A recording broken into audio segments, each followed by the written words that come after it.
Hey folks, it's Frederik from the FWX podcast. I want to continue talking about Mission Impossible.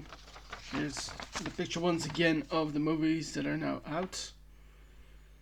And I'm busy with the new clusters I've been talking about. And the next one I'm going to talk about now is this one, Mission Impossible Fallout.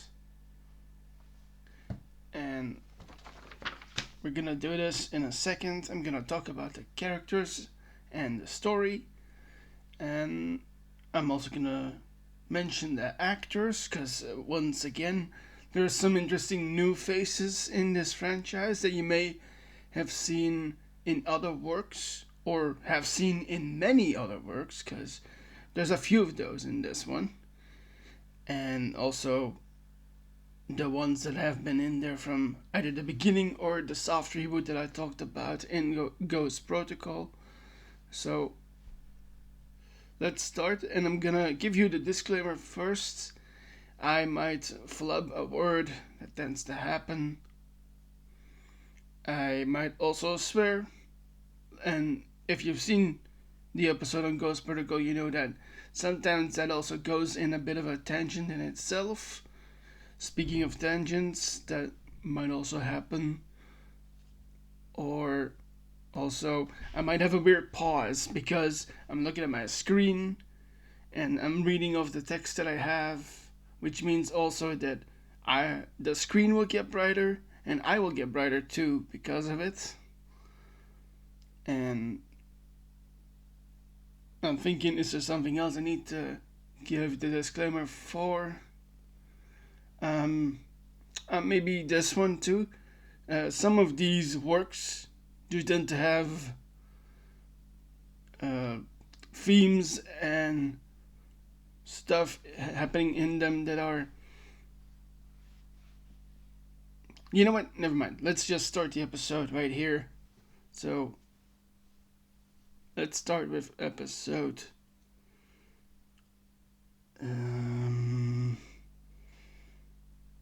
Six.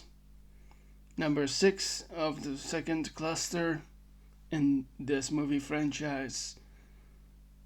Also, I'm gonna have to, because it's a lot about spies and about events that happen in them, I'm gonna have to talk about some key espionage, tradecraft, and other terms that come in that theme, and I'm gonna explain a lot of those. Yeah, okay, so let's start with number 6, Mission Impossible Fallout, which starts with a bit of an acknowledgement of what has happened before. We are now 2 years after the capture of Solomon Lane, the leader or boss of the Syndicate, the old terrorist network from a rogue nation, and he has been captured. But now that group, the Syndicate, has reorganized itself into a new organization called the Apostles, which is a terror for hire group. And they are led by an extremist named John Lark. And they are recruited to go and get 3 plutonium cores that John Lark is gonna use to dismantle the already existing world order. The world order being all the countries that are in the world. Okay, and so that gets us to Berlin, where Ethan Hunt and his team, by the way, as I've said before in all the other movies here, played by Tom Cruise, and he and his team, and that includes, I have this handy dandy picture here with all the actors, that includes Ving Rhames, who plays Luther Stickle. And he and Luther, and also Benji, who was part of the team now, are in Berlin, and they're about to take those cores from the apostles.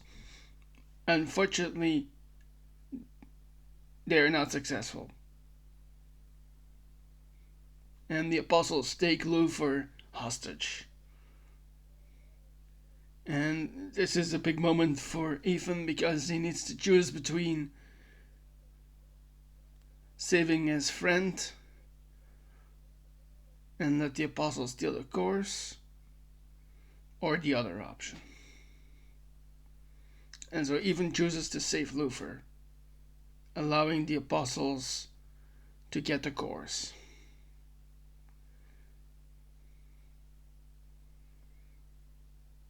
And this takes us to a new part where they're tracking down the nuclear weapons specialist that this John Lord guy has gotten his hands on.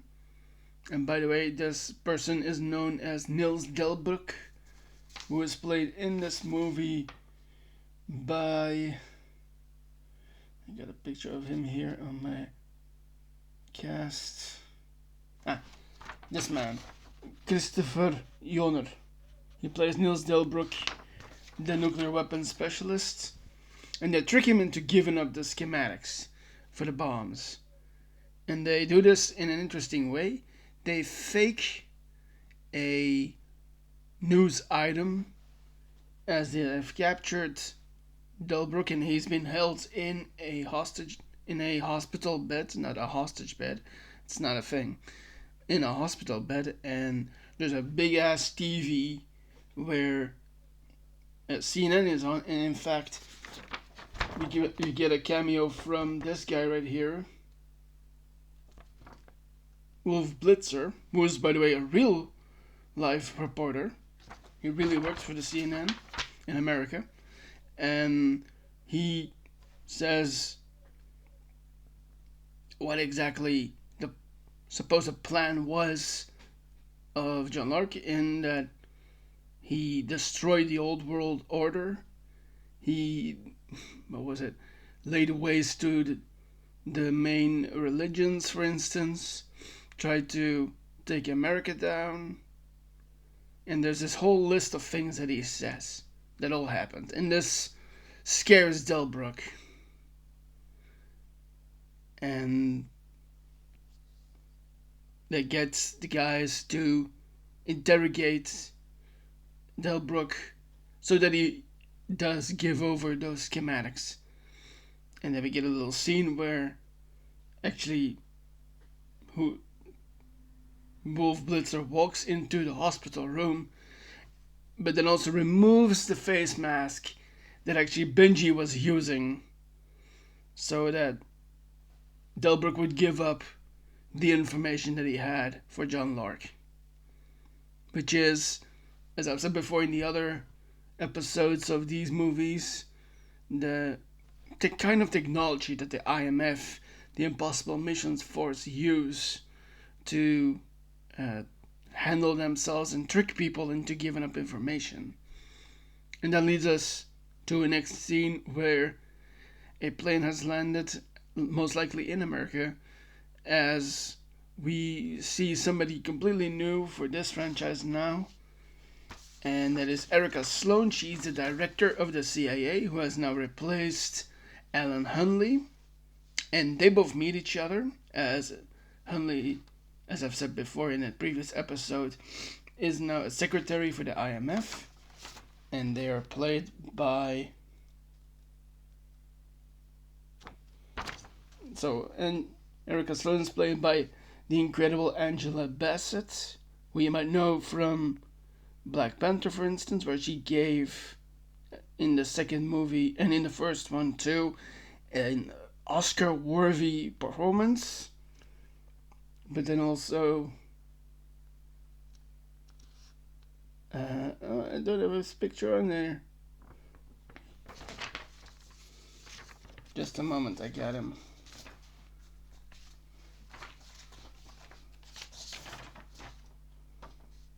right here. Alec Baldwin plays Alan Hunley. Okay, so let's continue. And so they confront each other, and Ethan too, as Sloan, the director of the CIA, is what would be the right word? Stressed over the fact that they failed, that the IMF team failed to recover the cores for the nuclear weapons that John Lark was going to use, and those things are made of plutonium. So she's upset about that because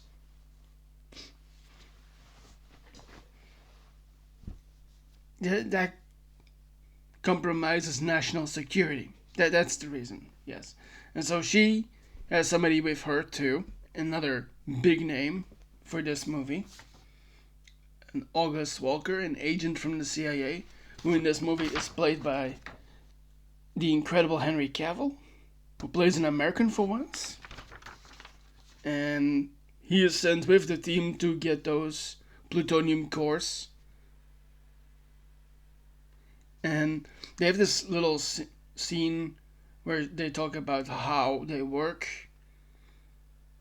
And she says, "I prefer a chisel over a hammer."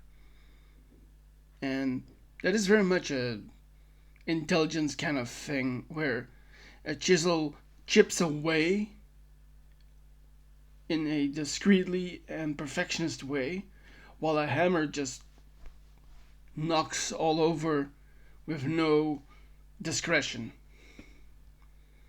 And so Walker joins forces with the IMF team, and Ethan and the team have gotten information that Lark is going to be in Paris in a nightclub to meet with an arms broker named Alana Mitsopoulos, and she is played by another incredible actor, or actress in this case, Vanessa Kirby. By the way, interesting little tidbit of pop culture. She showed up at an event, and it turns out that actually Kirby is not pregnant. But all that considered, let's continue with this movie and the story. So Ethan and Walker go to Paris, and they perform one of the big stunts in this movie, a halo jump above Paris, so that they can get into that nightclub from an above location. And they believe that this Lark guy is going to be there and is gonna meet with someone in the men's restroom. But they are then confronted by the person that is assumed to be John Lark, who is played in this movie by this man, Lian Yang. I hope I said his name correctly. And he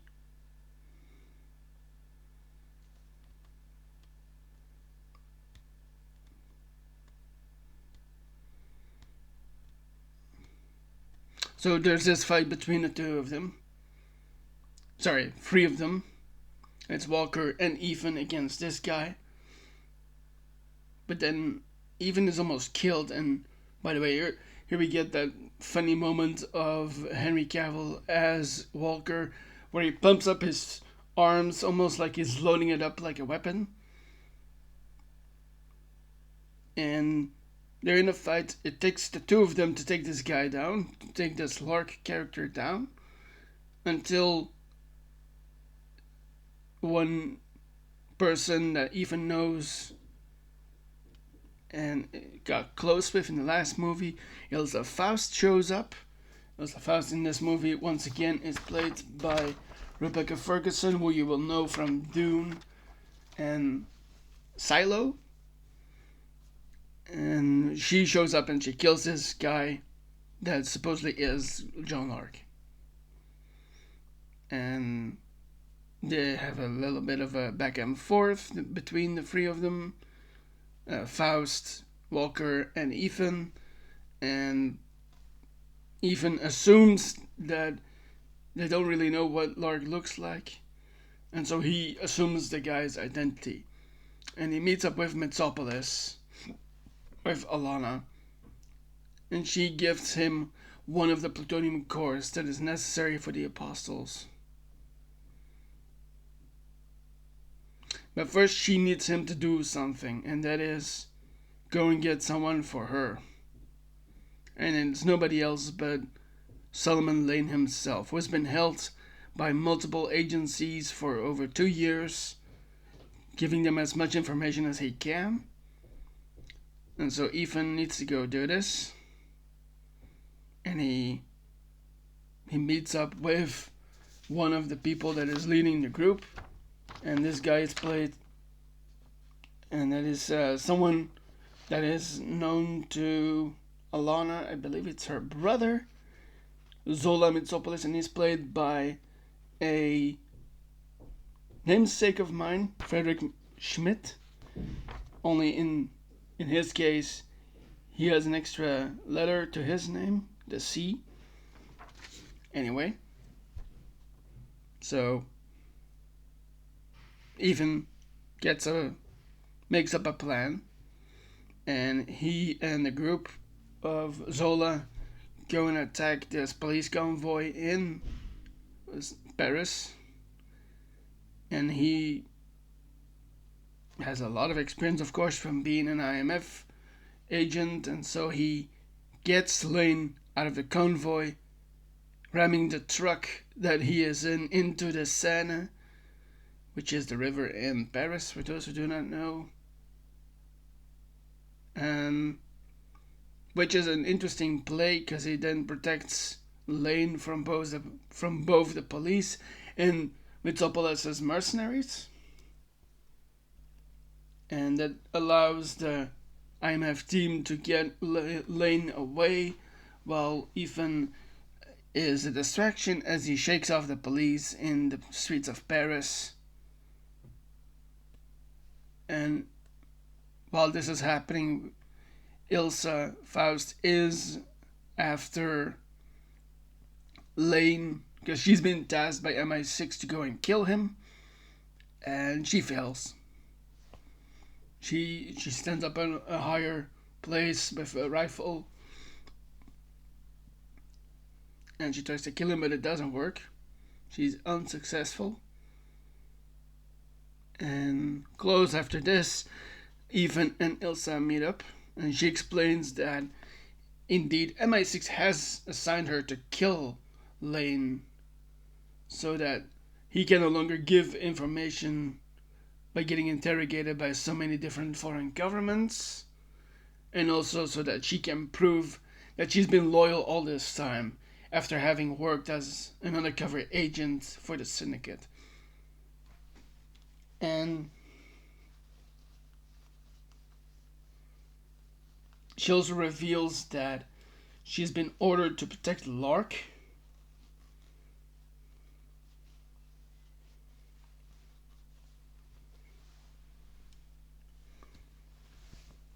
And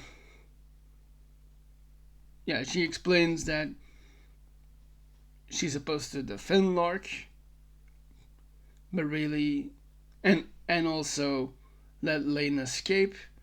But she has now disobeyed that order so that she can protect Ethan, who she's gotten close with in the past before. And while this is happening, our guy, played by Henry Cavill, Walker, is giving his superior, Sloan, evidence that suggests that Ethan Hunt is actually the real John Lark, as Ethan does assumed his identity to get in that nightclub, and that leads the team to London for the exchange of Solomon Lane. But then the team's boss, Hunley, once again played by Alec Baldwin, He confronts them with evidence that Walker might be right, that Ethan is now John Lark. But this is actually a trick of the team to get Walker to admit that actually it's not Ethan, it's Walker himself that is Lark. And it's with another face reveal where Hunley appears to be somebody else. I believe it's, and in this case, it's not Ethan under the mask, it is Benji under the mask. And this happens to be true. It is Walker that is John Lark. And to prevent all of this from getting out, Sloan, the director of CIA, has sent a unit to go and arrest all of them. But, however, that is also the same moment that the Apostles, the Terror for Hire group that the Syndicate has turned into, intervenes, and there's a big gunfight between everyone, where unfortunately Walker kills the new secretary, Hunley, and he escapes with Solomon Lane. And Ethan follows Walker throughout London, and we get another big segment, almost a montage, but it's such a long parts. Also, part of it is in one shot where you see Ethan going from one area to the other with a whole lot of running. As I've said before, there is a whole lot of running in this franchise. And you see Ethan go from all these places, and also that famous moment that has been shown in... I'm sorry, I just got a little distracted about the rain outside. Anyway, so there's this whole montage slash segment slash one shot where Ethan is going from one place to another, running as fast as he can, and you see him go through several of the landmarks of London, including Tate Modern, and onto a higher point where Walker has a chopper station to get him away from London. Which I have to say is kind of genius, because you need to get yourself registered and your identity into the system if you catch a plane and all of that. So getting a chopper is pretty smart, getting out of there. And while Ethan is pursuing Walker, the guy with the mustache, Walker, reveals that he has been holding Julia, Ethan's ex-wife, that he had sent away so she could be protected, and Walker threatens to kill her. But he can not do that yet, as Elaine still has the information for the other cores. And so the now assembled team of Ethan, Benji, Luther, and Ilsa track Lane and Walker to a medical camp in Kashmir, which is in a northern part of India, to a medical camp close to the Siakian Glacier. I hope I said that name correctly, which is in the eastern range of Karakoram in the Himalayas, so close to the border between India and China, and up in the mountain range, close to the mountain range, where people are using the medical camp to treat a smallpox outbreak that has been orchestrated by the Apostles. And now here's also where that name comes in, Fallout. Now what would you possibly want to do with plutonium cores? If they explode, then you will have a fallout after. And here the team the comes together on that idea. They get well,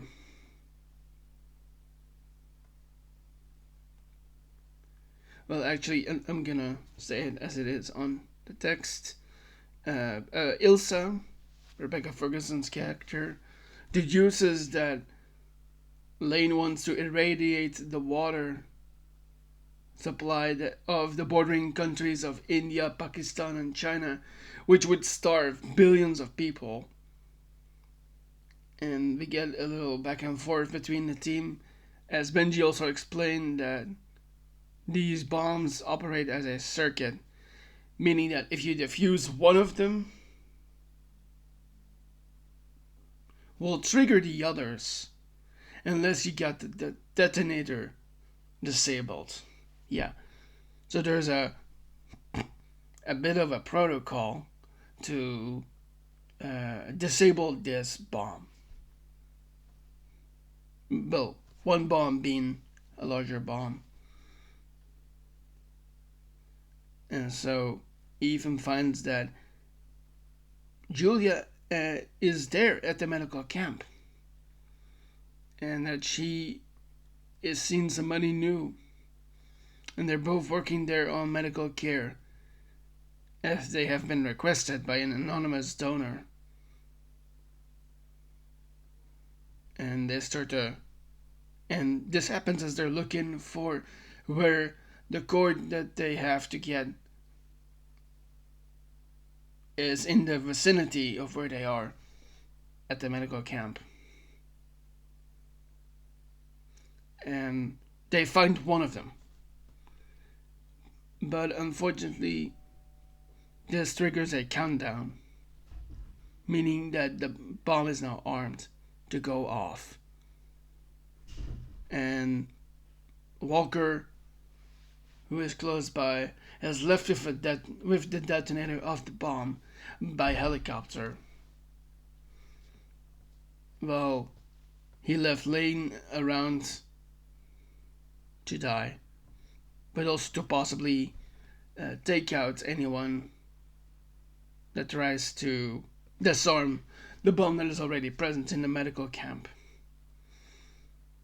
And you have basically 3 smaller teams now. You have Ilsa and Benji that are looking for one port, and they are fighting Solomon Lane as they find the bomb, the plutonium core in the medical camp. You have actually Julia that comes to their aid as she and Luthor, played by Ving Rhames, are defusing bomb. And luckily, as the countdown is going on, Benji and Ilsa manage to subdue Lane, and they start to defuse the other part of the plutonium core that is in the medical camp. So 2 of them are there. The cores, 2 cores in the medical camp. And well, this is happening. Ethan is of course going after Walker, who hijacks a helicopter and gets it into Walker's helicopter. And this is once again another big stunt in this movie, where you have Ethan going after Walker, but in a way that we haven't seen before, with an aerial pursuit with 2 helicopters. And so Ethan manages to get his helicopter into Walker's, because he has an helicopter with no weaponry, no missiles, no machine guns on board. And so he has to do it in an old-fashioned way, to just pure bashing into it, until ultimately both helicopters crash onto a cliff, with one hooked over the edge of the cliff by the cargo hook. And we have the 2 of them fighting as Ethan's trying to get the detonator from Walker,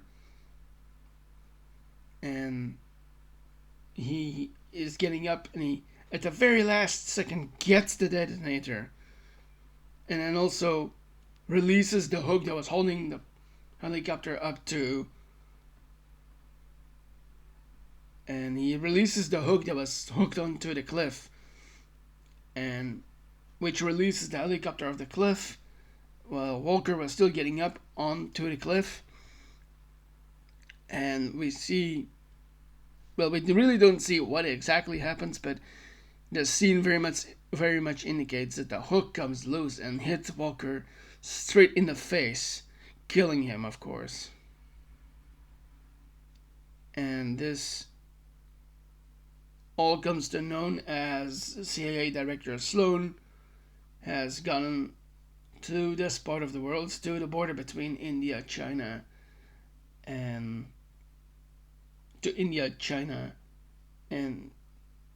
what country am I missing? And Pakistan. That was it.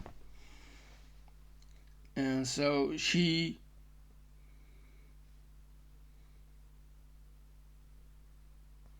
does the right thing and gets Lane into custody, who is now in her custody, and gets him to go to the MI6, which also gives Ilsa the ability to. I'm gonna rephrase for a second here. So, after everything happened with the helicopters and Walker's death, Ethan is then brought to the medical camp by CIA Director Sloan, who now has O'Sullivan Lane in her custody as Benji and Ilsa have subdued him. And Ilsa is now free, as she has done with the team, able to get Solomon Lane back to the place where he is supposed to go to. And as Ethan is laying in the hospital bed that he is in again, not again, as he is in this hospital bed, he apologizes to Julia for everything that he has put her through. But she says that she very much appreciates what he has done for the world, and that despite everything that happened, she gets to live a new life and with the man that she has met during this that she's been working with to get this outbreak in control, which gives Ethan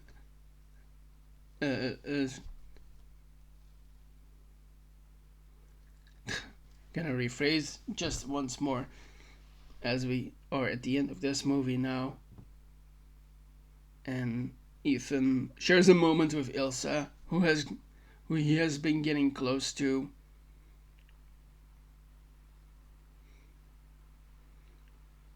while Sloan is praising him for caring about innocent people. And this is the end of the movie as she narrates this to the viewer and to us.